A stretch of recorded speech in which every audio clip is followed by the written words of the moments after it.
मित्रों, इस जन्म में मनुष्य योनि मिलने का अर्थ यह नहीं है कि अगला जन्म भी इसी योनि में मिलेगा, क्योंकि जीवन मरण और अगला जन्म सब कुछ कर्मों के आधार पर ही तय होता है।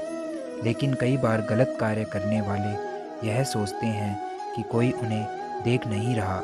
इसी आधार पर कई लोग दूसरों को हानि पहुंचाते हैं। वह कभी बेवजह किसी की हत्या कर देते हैं, तो कभी चोरी डकैती या फिर अपनों के साथ धोखाधड़ी करते हैं। लेकिन भगवान मनुष्य के सभी कर्मों का लेखा जोखा रखता है, जिसके आधार पर मनुष्य को अगले जन्म में अपने कर्मों के हिसाब से पशु योनि में जन्म मिलता है। आज की इस वीडियो में आपको बताएंगे कि वो कौन से बुरे कर्म हैं जिस पर व्यक्ति अगले जन्म में जानवर के रूप में पैदा होता है। नमस्कार मित्रों, एक बार फिर से स्वागत है आपका अपने इस चैनल स्पिरिचुअल हिंदी टेल्स में। तो चलिए शुरू करते हैं। एक बार महर्षि वेदव्यास से ऋषियों ने पूछा कि किस कर्म से कौन सी योनि में जन्म मिलता है। तब उन्होंने विस्तार पूर्वक बताया। वेदव्यास जी ने बताया कि चोरी करना पाप है, फिर चाहे वह स्वर्ण हो या वस्त्र, इसके परिणाम भुगतने ही पड़ते हैं। उन्होंने बताया कि यदि कोई व्यक्ति वस्त्रों की चोरी करता है तो वह अगले जन्म में कौवा बनता है। वहीं सुगंधित पदार्थों की चोरी करने वाला छुछुंदर के रूप में जन्म लेता है।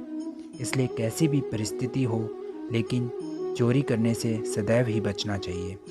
महर्षि ने बताया कि यदि कोई व्यक्ति किसी का कत्ल कर देता है तो वह जघन्य अपराध की श्रेणी में आता है। ऐसा कर्म करने वाला अगले जन्म में गधा बनता है। लेकिन यदि वह जिस शस्त्र से हत्या करता है उसी से उसकी भी हत्या हो जाए तो उसे मृग योनि मिलती है। इसके बाद वह मछली, कुत्ता और बाघ बनता है। वेदव्यास जी ने बताया कि जो भी व्यक्ति पराई स्त्री के साथ संबंध बनाता है या कोई स्त्री पराये पुरुष के साथ संबंध बनाती है तो उसे भयानक नरक भोगना पड़ता है। इसके बाद एक अलग अलग योनियों में भटकना पड़ता है। ऐसे कर्म करने वाले अगले जन्म में भेड़िए के रूप में जन्म लेते हैं। इसके बाद वह कुत्ता बनता है, फिर सियार, गिद्ध, सांप और कौवा बनता है।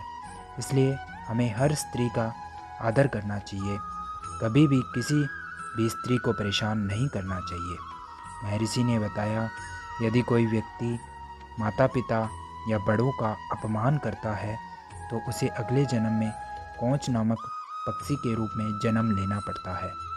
वेदव्यास जी ने बताया कि जो व्यक्ति सदैव दूसरों की मदद करता है, पशु पक्षी और अन्य जीवों पर दया करता है, ज़रूरतमंदों की मदद करता है और निस्वार्थ भावना से संचित धन का उपयोग धार्मिक कार्यों में करता है, तो ऐसे व्यक्ति को अगले जन्म में मनुष्य योनि में ही जन्म मिलता है।